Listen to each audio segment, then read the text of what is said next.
to talk to us about the state of Sarah.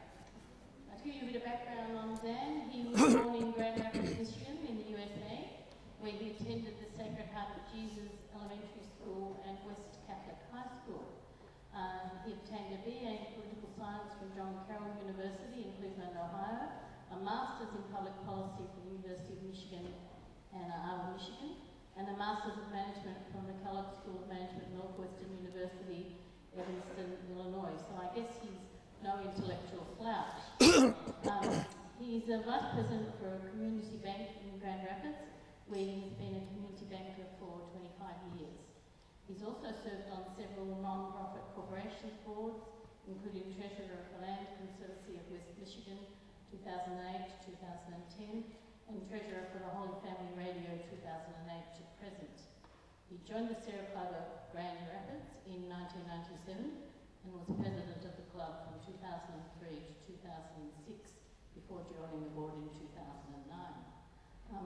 He's recently become a grandfather, and we understand that he's a really besotted grandfather. So welcome, Dan.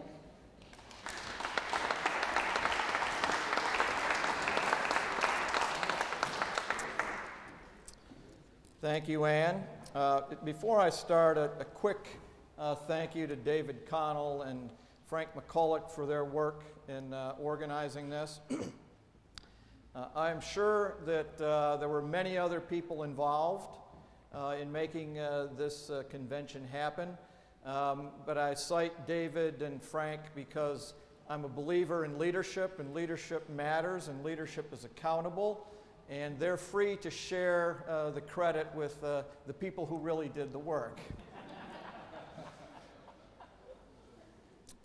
I would like to begin my address by kind of updating people on statistics for the organization, where we stand with respect to membership.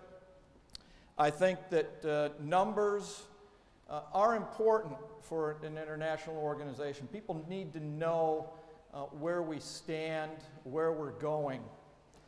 The numbers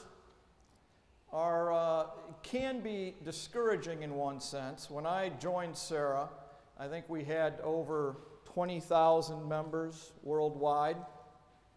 We know that our membership has aged. We've lost some. For some years, we did not, I think, maintain our numbers in as up-to-date fashion as we should have. But we put a real effort in this year to clean the club and membership roster up for two reasons. One, we budget based on the number of members, and we need to know how many paying members we actually have. And two, it's important for us to know where we are, where we're thriving, where we're struggling.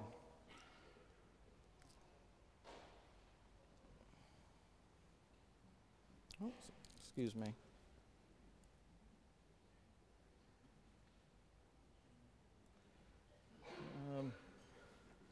John, I think I've talked too long without touching the machine. Okay.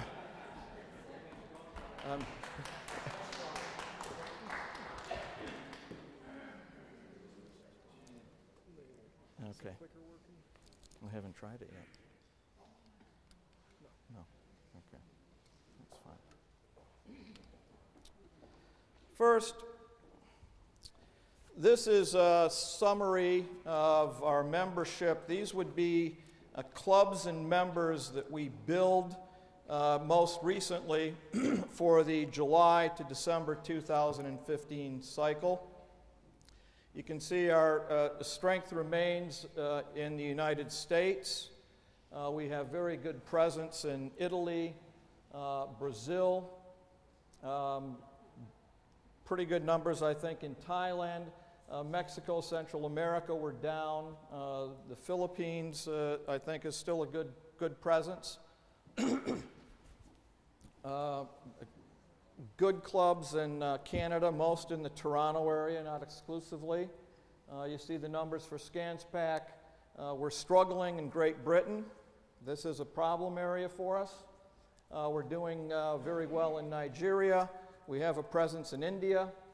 The rest of Asia, I think, is Macau, Hong Kong, and I'm missing one. I apologize, but we've got 3 clubs scattered around. The total is 13,748, which is a far cry from the 20,000 plus when I joined.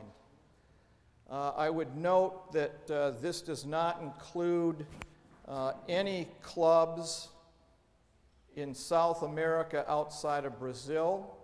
The contacts that we used to have with those clubs is largely gone away in the past few years due to age. However, thanks to Afonso Iannone in Brazil and Ruben Gallegos, the VP for membership out of the South Texas area, we've reestablished some contact with clubs that we've had in Paraguay and Uruguay, and we have a plan in place to re-evangelize South America for Sarah. That's pretty much it on the membership numbers. As I said, the numbers have dropped. I'm not terribly discouraged. We've known that we've been losing members.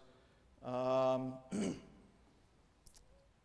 we know where we are, where the real problems are, and we can move forward and attack them.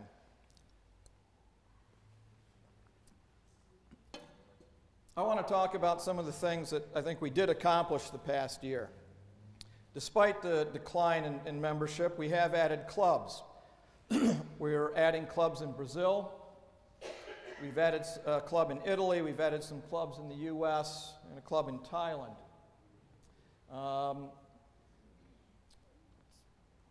It's 11, 12 clubs. It's progress. We're moving in the right direction. And I'm really excited about the progress in Brazil and the fact that we've chartered some new clubs in the U.S. where for a couple of years we've been somewhat stagnant.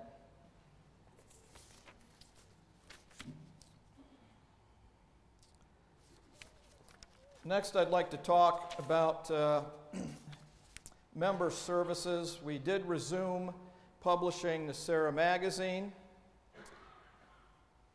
We continued the development of a new website, which John Liston will talk about tomorrow.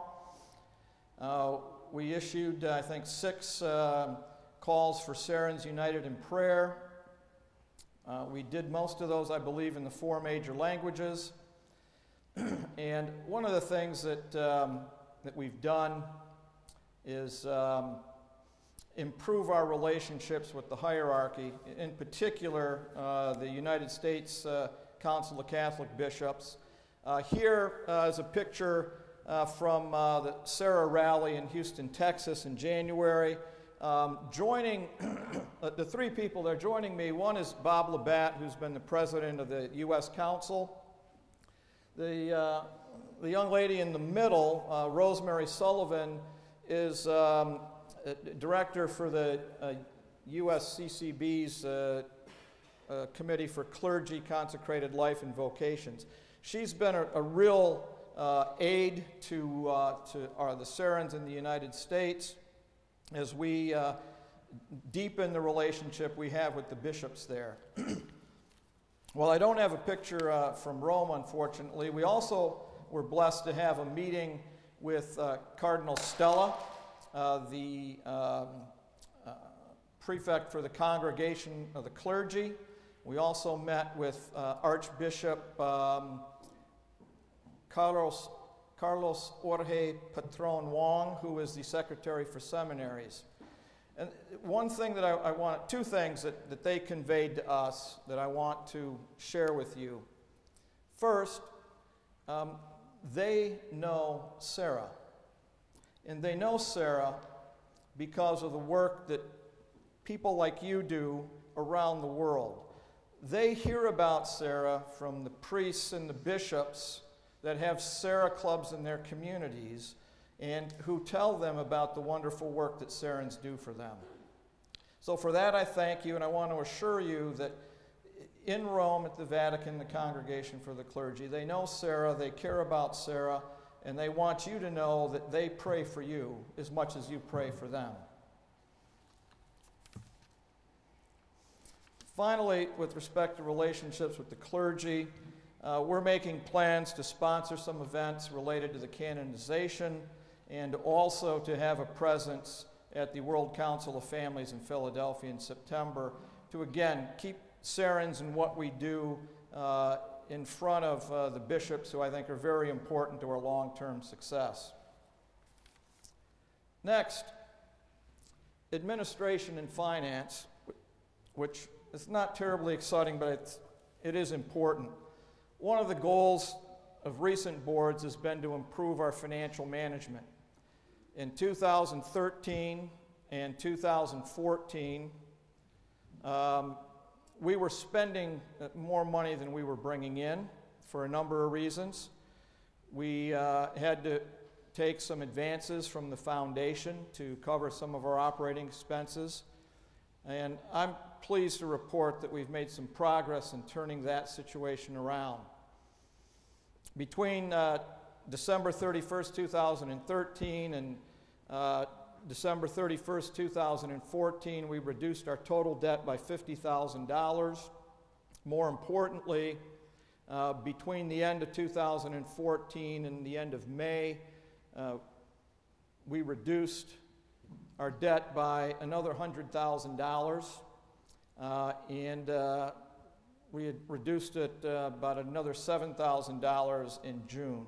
So we've really done a great job of controlling our expenses. We have done a much better job of working with the clubs to collect our dues. I think that we've reduced our delinquent dues amount by about $150,000 over the past 18 months. So we have really stabilized our financial position, and we are now in a net positive cash position. And based on the number of members, paying members we have, we can comfortably cover our expenses going forward and make progress in reducing the funds that we've had to borrow from the foundation. And believe me, that's something that I'm very, very pleased to report. We're not entirely out of the woods yet, but we've made great progress. One other point, since mid-2013, Sarah International and the U.S. Council have developed and implemented a plan to share administrative services and costs. We've made excellent progress. I think we're 99% of the way there in having a fully combined office. And this has been instrumental in helping us reduce expenses. I'd like to thank John Liston, Tim O'Neill chaired a task force for this. Bob Labatt at the council contributed to that. So I'm happy to report that we are using the dues money our members give us much more efficiently, and I think more effectively as well. We're being better stewards of your money than we were a few years ago when I was on the board. And I'm very pleased to report that. Finally, we received a great gift this year, a great blessing, in that Pope Francis announced that our patron Junipero Serra will be canonized September 23rd. From an administrative standpoint and board priorities, we had to juggle some of our planned activities around to make plans to help celebrate this event. Those of us in the Americas are in particular excited because this is the first canonization mass to be conducted in North America, which I think is befitting for Junipero Serra, who labored so long in the Americas. We've made arrangements for hotels. We're working with the organizers of the event for tickets for Sarans so that those who can travel will be able to attend. And for the clubs and Sarans that cannot attend, we're working on kits that we hope to get out very shortly with ideas about helping celebrate this event in your local communities.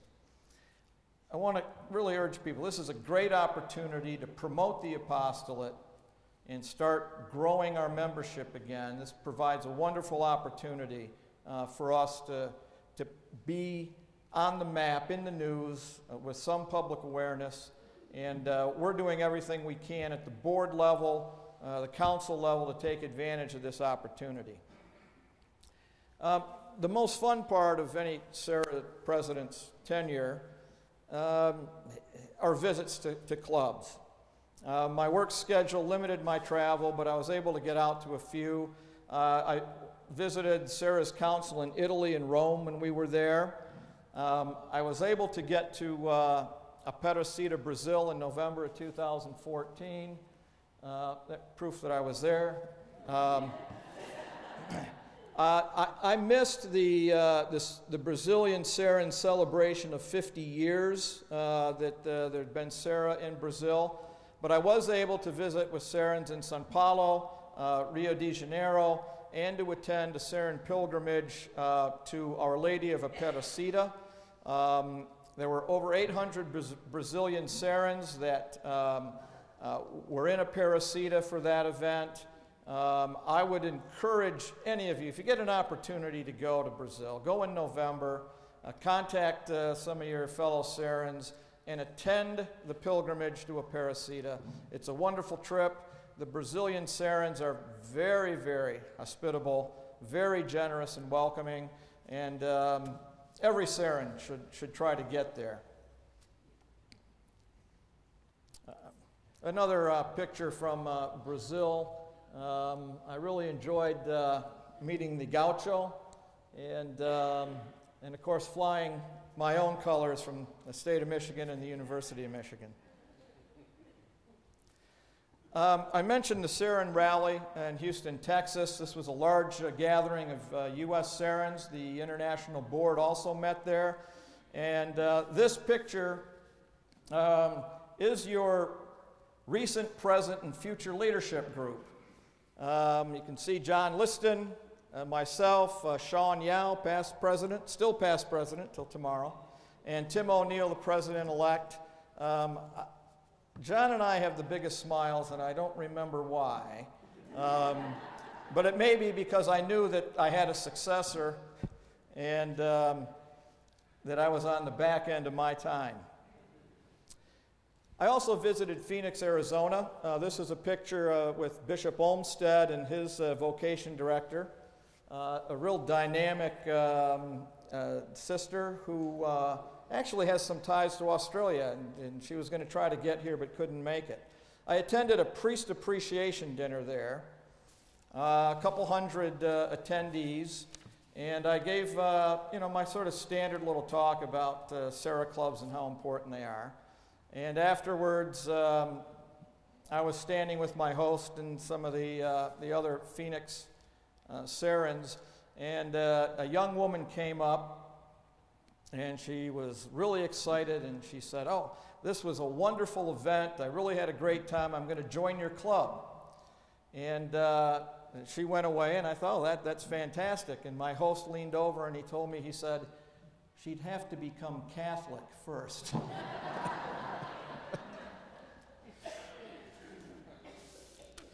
I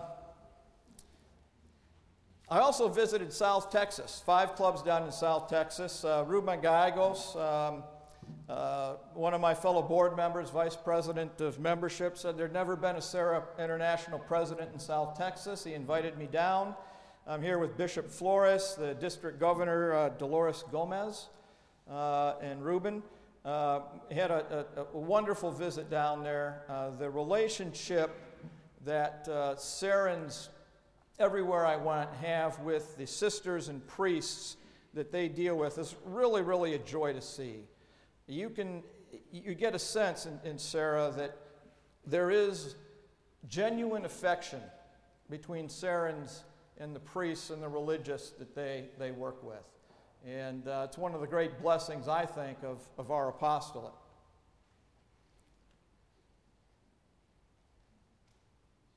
Uh-oh. I'm stuck, John. I will mention a couple other quick visits. I visited the Detroit Oakland Club in my backyard to help them celebrate 50 years of being a chartered club. I attended a U.S. Council meeting in Grand Rapids, Michigan in conjunction with my club's charter night. And before I came out to Australia, I stopped in the LA area and visited with clubs in the clubs Riverside, San Bernardino, and Hemet Valley. Visits to clubs and councils are I think, one of the most important things that Serra presidents do. We are an organization of clubs. Actually, I think it's the last one. Oh, was it? Yeah. The most important work we do is done at the club level by local Serrans. When you spend a lot of time on a board, you can sometimes forget that. And it's been a real joy to visit clubs and to see the work that they do, the relationships that they have with each other and with the religious that they service. And this brings me to what I would say is a real reason for me to be encouraged and hopeful despite some of the earlier membership numbers that I shared.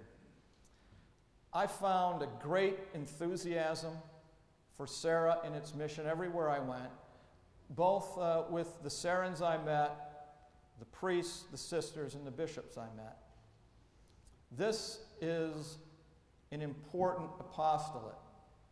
We have a great privilege to serve in this apostolate. The work that we do is important both for us and for the church. The Serrans that I've met in my experience in Serra are a source of strength for each other. The bishop mentioned we live in an increasingly secular world. We need relationships with our fellow faithful Catholics to support our growth in holiness, to support and challenge us to live our faith with greater enthusiasm and greater joy. We cannot be of the optimal service to our priests and our bishops if we are not encouraging ourselves to live the faith, if we are not challenging ourselves to be better disciples of Christ. And one of the great blessings that I've experienced in Serra with the members in my club and the people I've met working on Serra boards, they have challenged me and modeled for me a way to be a better disciple of Christ. And I will always, always think of that when I think of Serra, that it's helped me be a better Christian. And as I wrap up my talk, I'm going to repeat something that David said. I think it's critical. We need to share the joy that we have with Serra, with our fellow Catholics. We need to invite them to join this apostolate. We need to support them in their faith and encourage them to be part of this. This is a wonderful apostolate that will bestow many blessings on those that serve it. And we need to share that opportunity with more people. So as David said, invite people, tap them on the shoulder, encourage them to come to some events. We can grow this apostolate, but it's going to start with the people in this room, the people that you talk to, the people that I talk to as we go back to our homes and our clubs and tell people the great news that we have as Serra. And the canonization of Serra gives you a great opportunity to bring the subject up. So I thank you very much. It's been a privilege to represent all of you around the world this past year. And I know that the board you have coming in will do a wonderful job at continuing this work and encouraging you to be better Christians, better Catholics, and promote Serra and support our priests and religious. I thank you for that, and I'm happy to take questions if anyone cares to ask.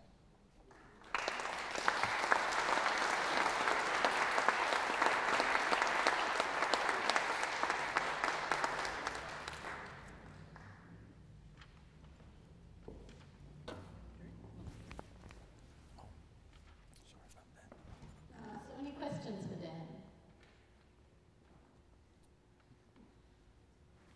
David?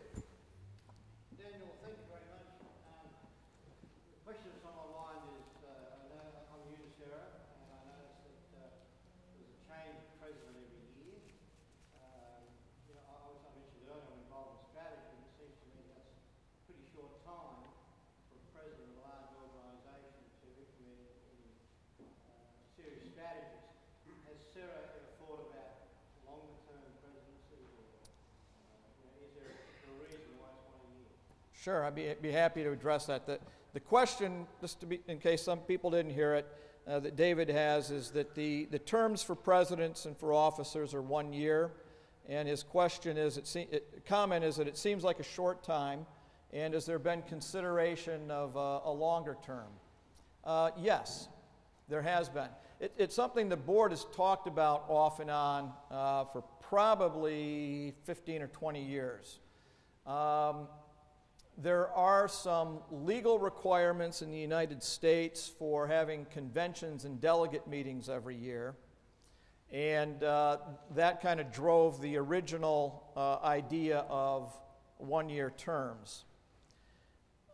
I would agree, having been served president for a year and talk, that because Sarah is grown and is a global organization now, if you're still a working person, as I am, it's almost impossible to get around and see everybody in a year.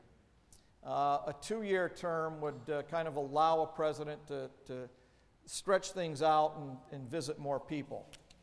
On the other hand, by the time you're elected president, you've been on the board a number of years. It's been a long commitment already, and there are sacrifices that you make, and so it's a question that we're still struggling with. I think there's a very good case to be made to stretch it out, but there are a lot of details that would need to be worked out to make it work effectively. But it's a good question, and yes, we are talking about it. Thank you.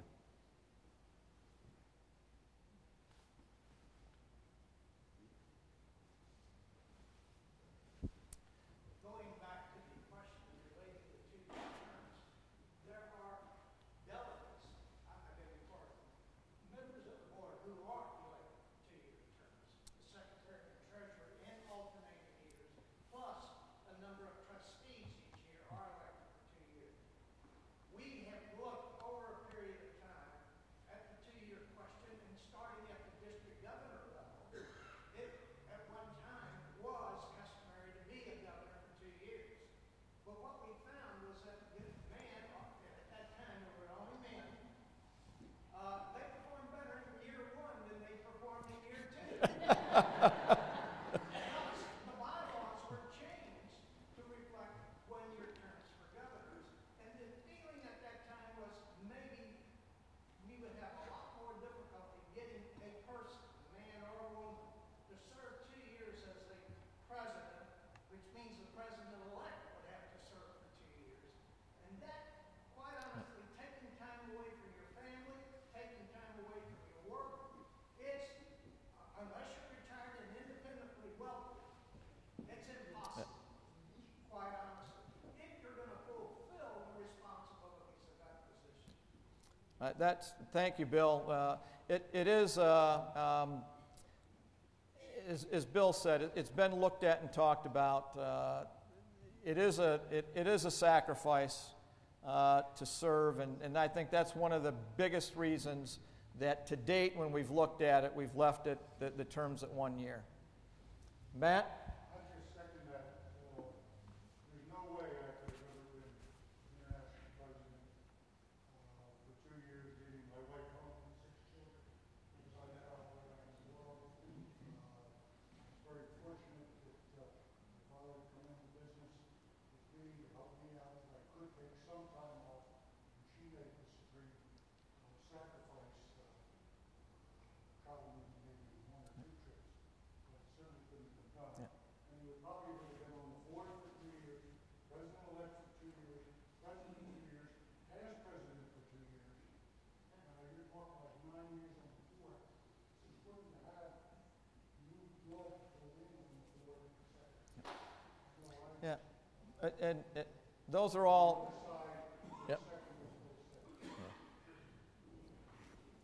It just occurred to me. Our family did serve a 2-year Yeah. Yeah. Well, thank you.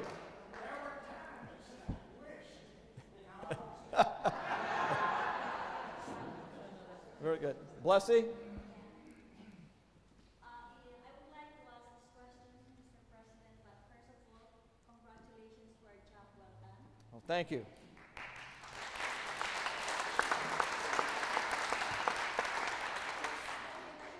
There are some clubs that was not activated already, so are there requirements to be done if they want to be reactivated again? So do they have to pay again the dues that was not paid before? I'd probably have to check the bylaw. Well, okay, the question, I'll repeat the question. Blessy had asked, there were some clubs in the Philippines that had become inactive or deactivated, that there's some discussion about reactivating those clubs.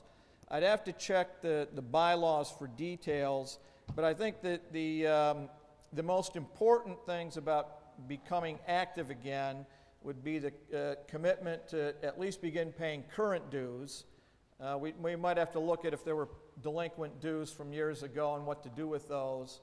And you would have to have an officer slate and a sufficient number of members for us to feel that you could fulfill the requirements of a club. But if they're close to being able to do that, we'd love to activate them. Sure.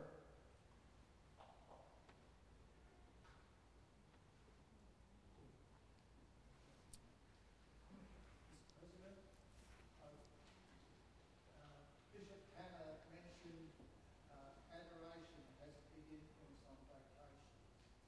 Adoration of Blessed Eucharist.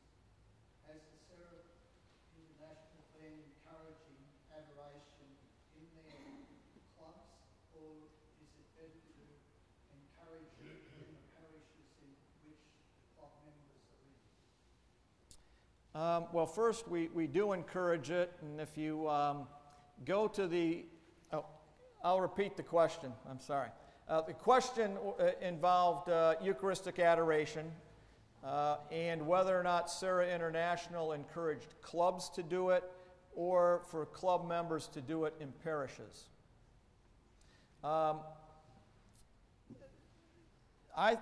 I personally believe Eucharistic adoration is a very important component of vocation activities. I will say that if you go to the Sarah International website, you will find that we are collecting a spiritual bouquet of hours of Eucharistic adoration, and members can go to the site, log in and record the hours of Eucharistic adoration that they're performing, and we intend to present that as a spiritual bouquet to Pope Francis, hopefully in time for canonization. The board encourages it as a general matter. We leave it to the clubs to decide what the best manner of doing it at the club level is. In Grand Rapids, I know that a number of members participate in a Eucharistic adoration chapel that has 24/7 adoration, and a number of us take an hour or 2 hours a week. In past years, I know that we've had members that have met together to do Eucharistic adoration. Some of them do it and encourage it in their parishes. So I think any way that you can get people to participate, to me that's the question. How is it easiest to get people to participate and encourage it? And I think it's a great way to introduce new potential members is to invite them to join you for Eucharistic adoration. Thank you.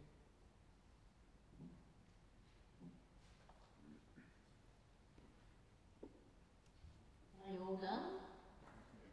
Okay. I'd like to call on Dennis Lever to propose a vote of thanks to Dan.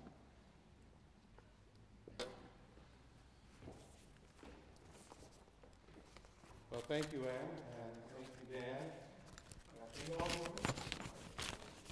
Do you all understand me? United States and Australia. Two nations separated by a common language.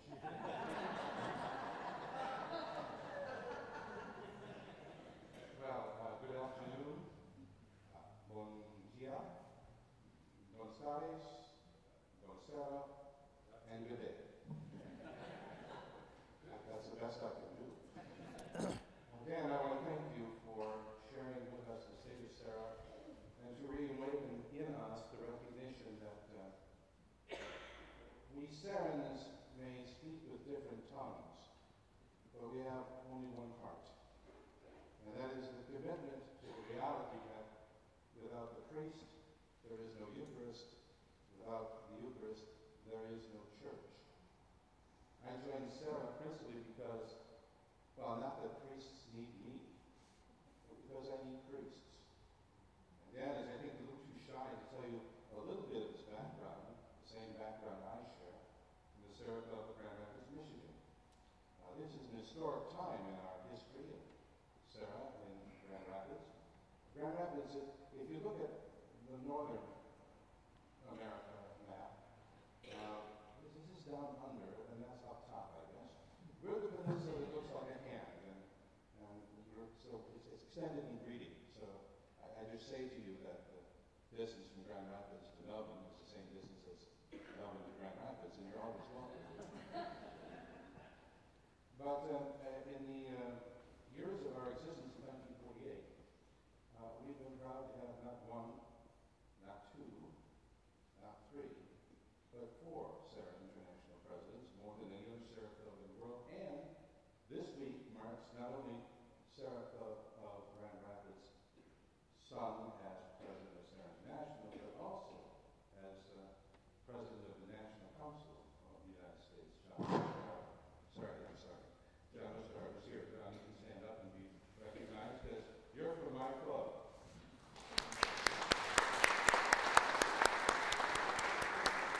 And the reality of this is that it wouldn't be possible except for the constancy and the presence of our chaplain or moderator in canonical law.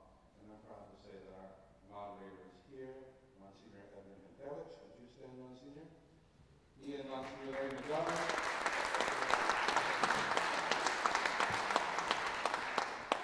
It's sometimes easy to overlook the obvious when we're talking about budgets and we're talking about programs to recognize that we exist to serve. And so the takeaway, as I think you say it here, the takeaway I would suggest to you, and I was inspired, is that for each of us as Sarans, I encourage you to think globally, but act locally. Bishop, I'm so very grateful for your comments. Such a great inspiration. Wagga Wagga must be a beautiful place. The diocese is so nice they named it twice. But thank you for your words of inspiration, Bishop. Inspire all of us to recognize, and I know encourage the Sarans in your diocese to support you in the vocational efforts that you choose as you direct. Thank you all. Thank you, Dan. Thank you for reawakening our eyes to Sarah International is also Sarah Local. And I wish all of you well, safe travels, and we're going back to Grand